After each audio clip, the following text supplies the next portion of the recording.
अस्सलाम वालेकुम दोस्तों, मैं हूं साजिद मोहम्मद ताहिर। आप देख रहे हैं चैनल वीज़ा बेस।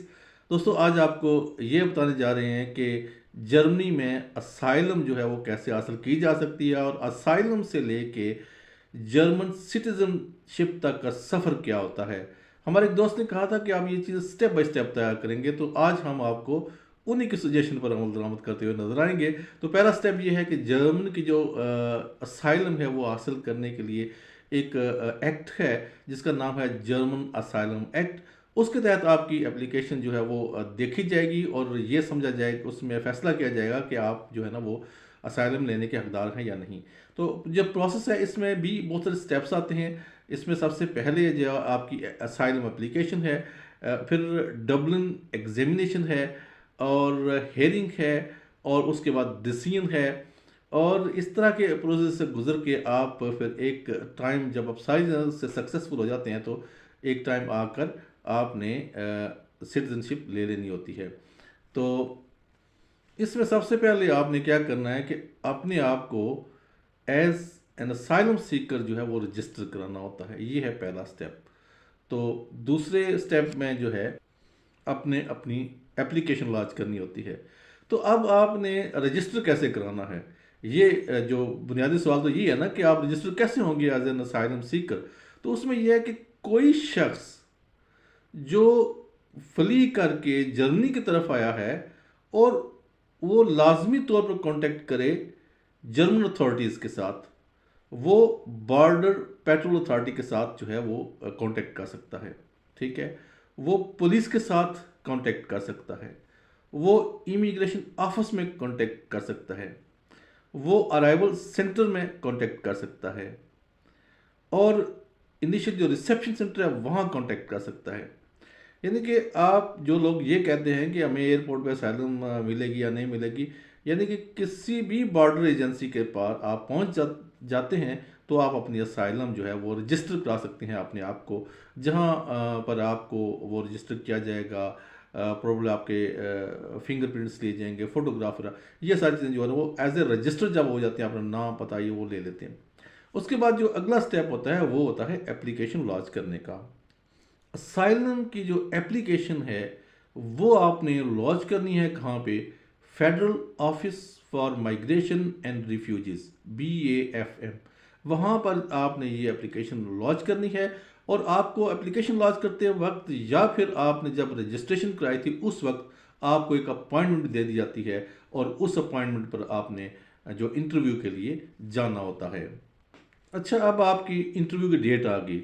अब जब आप इंटरव्यू के लिए जाएंगे तो वहाँ पर आपको उसी रोज़ एक इंटरप्रेटर भी मिल जाएगा, यानी कि आपका तर्जुमान जो आपकी ज़ुबान बोलता हो और वो उसको जर्मन में ट्रांसलेट कर सकता हो। आसान अल्फाज में ये कि एक ट्रांसलेटर, लेकिन वो उसको इंटरप्रेटर बोलते हैं। और वो ट्रांसलेटर जो है वो आपका तर्जुमान जो है वो भी वहाँ पे मौजूद होगा।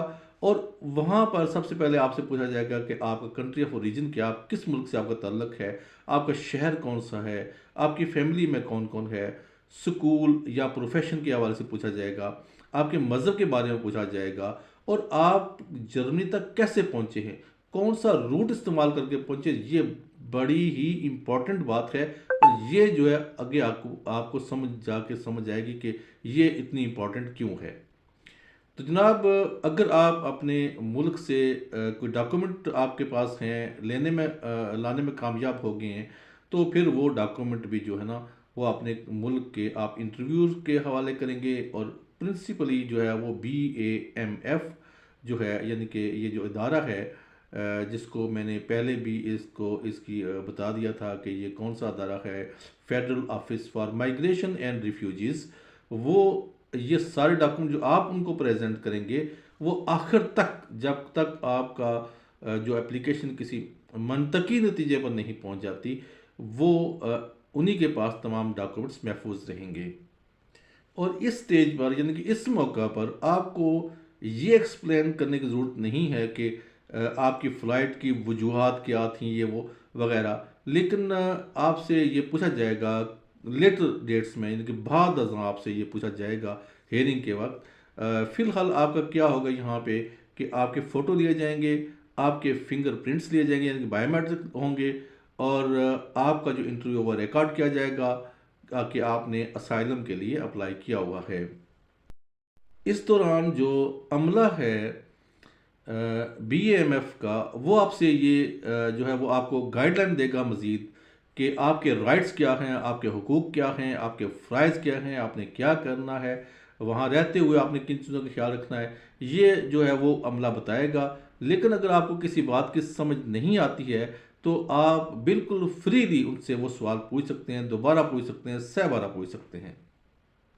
अच्छा, एक और मज़े की बात यह है कि आप ये भी आपको इख्तियार दिया गया है कि जो इंटरव्यूअर है, जो आपको इंटरव्यू करेगा या करेगी, वो मर्द होना चाहिए या औरत, ये आप पे मुनसर करता है। आप उस पहले ही इंटरव्यू में आप उनको बता दें कि जो आपका इंटरव्यू आएगा उसमें आप एक मर्द से बात करना पसंद करेंगे या औरत से बात करना पसंद करेंगे, क्योंकि बाज़ ख़वातीन ऐसी होती हैं जो मर्द को नहीं पसंद करती इंटरव्यू के लिए, क्योंकि बाज़ ऐसे क्वेश्चन आ जाते हैं को वेरी पर्सनल होते हैं ख़वातीन के लिए या मर्दों के लिए वेरी पर्सनल होते हैं। फिर वो अपने जिन्स के मुताबिक ही, अपनी ज़रूरत के मुताबिक वो डिमांड कर सकते हैं। और यहाँ तक नहीं कि सिर्फ आपका वो इंटरव्यूअर, बल्कि आपका जो इंटरप्रेटर होता है, जो तर्जमान होता है, जो आपके अल्फाज का तर्जमा करके बताएगा उनको और उनके अल्फाज का तर्जमा करके आपको अपनी ज़ुबान में बताएगा, तो वो भी आप चॉइस कर सकते हैं कि वो मेल होना चाहिए या फीमेल होना चाहिए। इस प्रोसीजर के बाद आपको एक जर्मन ज़बान में एक डॉक्यूमेंट दिया जाएगा और वो डॉक्यूमेंट एक तरह से आपका अराइवल स्टेटस भी कहलाता है और ये कहलाता है कि वो आपका टेम्परेरी रेजिडेंस परमिट है। आपने इस मुल्क में आपको रहने की इजाज़त दी है और लिमिटेड लीव टू रिमेन होगा कि कब तक आप रह सकते हैं, यानी कि एक मखसूस टाइम दिया जाएगा उस दौरान आपका फैसला होना है या आपका प्रोसीजर आगे चलना है। इससे पहले कि आप हेयरिंग तक पहुंचे और आपका फर्दर जो है उस पर स्टार्ट हो वर्क, इस दौरान में जब आप एप्लीकेशन लॉन्च हो गई है और रिक्वेस्ट हो चुकी है, आप रजिस्टर हो चुके हैं, आपकी एप्लीकेशन लॉन्च हो चुकी है, तो उसके बाद जो अगला प्रोसीजर है वो ये है कि आपको सबसे पहले गुजरना पड़ेगा एक एग्जामिनेशन से, जिसको डब्लिन एग्जामिनेशन कहते हैं। उसका मतलब ये है कि मैं आपको आसान ज़ुबान में समझाता हूँ कि फ़र्ज़ करें आप ट्रैवल कर रहे हैं एशिया से, मतलब Pakistan, India, Afghanistan, Bangladesh, Sri Lanka, Thailand, whatever जो भी कंट्रीज हैं, भूटान है, नेपाल है, किसी से सफ़र कर रहे हैं, तो आप ट्रांजिट किया है जाके, फ़र्ज़ कर लेते हैं कोई भी यूरोपियन कंट्री कर लेते हैं, फ़र्ज़ करें आपने पेरिस में ट्रांजिट किया है, ठीक है, और पेरिस से बाद आप चलेंगे जर्मनी, ठीक है। तो इसको सबसे पहले वो देखेंगे कि आपका रूट कौन सा है। ये मैंने जो पहले बात की थी रूट की, यहाँ पे वो आती है कि रूट का मकसद क्या होता है, कि अगर आप यूरोप को किसी और मुल्क में पहले आपने टच किया है तो फिर आपका केस उस मुल्क में चलेगा, ना कि जर्मनी में चलेगा, और हो सकता है कि इसकी बेस पे आपको वहाँ भेज दें। बाज़ लोगों ने ये तक किया है कि एक मुल्क में असाइलम अप्लाई की, असाइलम फेल हो गई, जैसे यूके में किया, या फ़र्ज़ करें उन्होंने किया किसी और कंट्री में कर दिया, आयरलैंड में कर दिया या नीदरलैंड में कर दिया, तो उन्होंने एक मुल्क में, यूरोपियन कंट्री में असाइलम अप्लाई किया और उसके बाद उन्होंने जाके, जब असाइलम फेल होगी तो फिर और एक दफ़ा मज़ीद बॉर्डर जंप किया और जाके जर्मनी में अप्लाई कर दी। तो आपका जहाँ पे भी यूरोप के अंदर आपके जहाँ पे बायोमेट्रिक हुए होंगे, फिंगरप्रिंट हुए होंगे, तो वो बता देंगे कि इस जो सीकर है, असाइलम सीकर है, इसने फ़लाँ कंट्री में पहले अप्लाई किया हुआ है, या नहीं भी अप्लाई किया तो उस मुल्क में उसने इंटरव्यू दिया, या फिर कम अज़ कम उसका वहाँ पे उसने पहली दफ़ा उस मुल्क को टच किया यूरोप के, तो उस केस को उठा के वो वहाँ भेज देंगे और उस शख्स को भी उठा के वहाँ भेज देंगे, ले जी आप जाने और आपका काम जाने। इस प्रोसीजर का जो सबसे इम्पोर्टेंट स्टेज है या सबसे इम्पोर्टेंट पॉइंट है या मौका है, वो ये है कि हेयरिंग के वक्त जब आपका हेयरिंग में यूँ समझ लें कि इंटरव्यू होगा और एग्जामिनेशन होगी, जब हेयरिंग आपकी स्टार्ट होगी ना, तो फिर उसमें आपको बिल्कुल जो आपकी अपॉइंटमेंट मिलेगी, आपने अपॉइंटमेंट किसी सूरत में मिस नहीं करनी है, किसी भी सूरत में मिस नहीं करनी है। अगर फ़र्ज़ करें कि आप सिक हो गए हैं, आप मतलब बीमार हो गए हैं और आप नहीं जा सकते, फिर भी आपने नोटिफाई करना है, कोई अपना बंदा भेज देना है, कोई लॉयर भेज सकते हैं, कोई फ्रेंड भेज सकते हैं जो आपसे वाकफ रखता हो, या फिर कोई लाख वाकफियत रखता हो, या फिर कोई बंदा स्वयं इसके कि वो खुद असाइलम सीकर ना हो, वो खुद रजिस्टर्ड असाइलम सीकर ना हो, वहाँ का कोई रेजिडेंट भेज सकते हैं, कोई नेशनल भेज सकते हैं। तो वो बंदा जो है वो आप भेज सकते हैं, उनको बता सकते हैं कि आप क्यों नहीं आ सकते और क्या वजूहत हैं। ये जो है ये बहुत ज़रूरी है, अदरवाइज़ आपका केस जो है वो फ्लॉप हो जाएगा। हेयरिंग में जो आपका BAMF का अमला है, जो आपको आपके राइट्स, आपके एंटाइटल का बताएगा, उसमें उसने एक तो पहले ही आपको बता दिया है कि आप चॉइस कर सकते हैं अपना इंटरप्रेटर मेल और फीमेल। आप चॉइस कर सकते हैं इंटरव्यूअर मेल और फीमेल। और अगर आपका आपको सॉरी, जो आपका इंटरप्रेटर है, जो तर्जमान है, उसकी आपको समझ नहीं आ रही है, तो फिर आप उसकी तब्दीली के लिए भी कह सकते हैं, फौरी तौर पर कह सकते हैं जी मुझे इनकी इन बातों को समझ नहीं आ रही है, लिहाजा मैं इनको तब्दील करना चाहता हूँ, मुझे वो शख्स चाहिए। मसला होता है कि मिसाल के तौर पर पिछले UK में मैंने देखा कि अफ़गानिस्तान में मुख्तलिफ़ इलाकों में मुख्तलिफ़ लहजे की ज़बान मुख्तलिफ बोली जाती है। तो बाज़ औक़ात एक अफ़गान वहाँ पे जो अफ़गानी लोग बैठे होते हैं उनको भी अल्फाज की समझ नहीं आती है, क्योंकि किसी जगह पे लोटे को कुछ और कहते हैं, किसी जगह पे कुछ और कहते हैं। जब आपका इंटरव्यू हो रहा हो तो आप निहायत समझ, पहले तो आप पहले से, चूंकि आपको पहले से डेट दी गई होती है, इसलिए पहले से प्रीपेयर करके जाएं पूरे का पूरा। जो वहाँ पे आपको सेशन होने वाला है, आप अपने जहन में लंप सम 2 से 2.5 घंटे रखें। इससे ज़्यादा तक भी चल सकता है इंटरव्यू आपका, इससे कम, लेकिन आप कोशिश करें कि आप एक एक छोटी से छोटी बात में उनको बताएं। वो आपसे हर चीज़ पूछेंगे, आपके रूट से लेकर आपके होमलैंड में, आपके मुल्क के अंदर आपको क्या क्या तकालीफ थी, कौन सी चीज़ें जिन्होंने आपको वहाँ से निकलने में मजबूर किया, और कौन कौन सी आपको थ्रेट्स थी। अगर आपके खिलाफ कोई केसेस थे, कोई ऐसी प्रोसीडिंग्स थी, कोई ऐसा प्रोसिक्यूशन थी, तो उसका कोई एविडेंस आपके पास मौजूद है, तो वो भी आप वहाँ पे अपने इंटरप्रेटर के थ्रू इंटरव्यूअर से किस पास भेज सकते हैं, उनको दे सकते हैं। इसमें आपने बिल्कुल जल्दी नहीं करनी, बिल्कुल जल्दी जल्दी आपने जवाब देना, बहुत तहम्मुल के साथ, आहिस्ता, जितना मर्जी टाइम लग जाए। फ़र्ज़ करें उन्होंने इंटरव्यू के लिए 2 घंटे का टाइम मुकर्रर किया हुआ है, तो आप उनकी रिक्वेस्ट कर सकते हैं कि मुझे और टाइम चाहिए, अभी मैंने तमाम जो बात जो है पूरी नहीं की है, मेरे बहुत से पहलू रहते हैं जिन पर डिसीजन जो है वो असरअंदाज हो सकता है, तो इसलिए मुझे सारी बात कहने का मौका दें। अच्छा, आपको हेयरिंग का वक्त जो है वो मिलने के लिए काफ़ी टाइम लग सकता है, अपॉइंट काफ़ी टाइम लग सकता है, हो सकता है आपको कई महीने लग जाएँ, हो सकता है आपको साल लग जाए, हो सकता है इससे भी ज़्यादा टाइम लग जाए। तो उसके लिए आपने पेशेंट रहना है, उसमें कोई मसला नहीं है। आप उसको अपने फ़ैसले को लेने के लिए जल्दी ना करें। मैं आपको मिसाल देता हूँ, वहाँ पे एक चीज़ मशहूर है, वो कहते हैं कि ये जो होता है ना, ये भीड़ों का छत्ता होता है, जो इनका जो समझ लें कि होम ऑफिस होता है, ये भीड़ों का छत्ता है। इसको अगर साथ में आप बैठ के आराम से काम करते हैं तो ये कुछ नहीं कहेंगे, लेकिन आप इनको पत्थर मारेंगे तो ये फ़ौरन सारे पड़ जाएंगे आपको। तो इसलिए आप इनको अवॉइड करें, और वो खुद आपसे कांटेक्ट करें तो आप राब्ते में रहें। आपने उनके अपॉइंटमेंट मिस नहीं करनी, ये मैं आपको पहले बता चुका हूँ। अच्छा, मैं आपको ये बताने लगा हूँ कि इंटरव्यू के दौरान कौन कौन से एक्सपेक्टेड क्वेश्चंस हैं, कौन कौन से मुतवक्को सवालात हैं जो आपसे पूछे जाएंगे या अमूमी तौर पर पूछे जाते हैं। पहला सवाल यह है कि सबसे पहले आपसे पूछेंगे कि क्या आपने जो यहाँ पे लिखा है कि मैं ये ज़बान बोलता हूँ, इसके अलावा भी कोई ज़बान बोलते हैं, उसको ये पूछेंगे आपसे।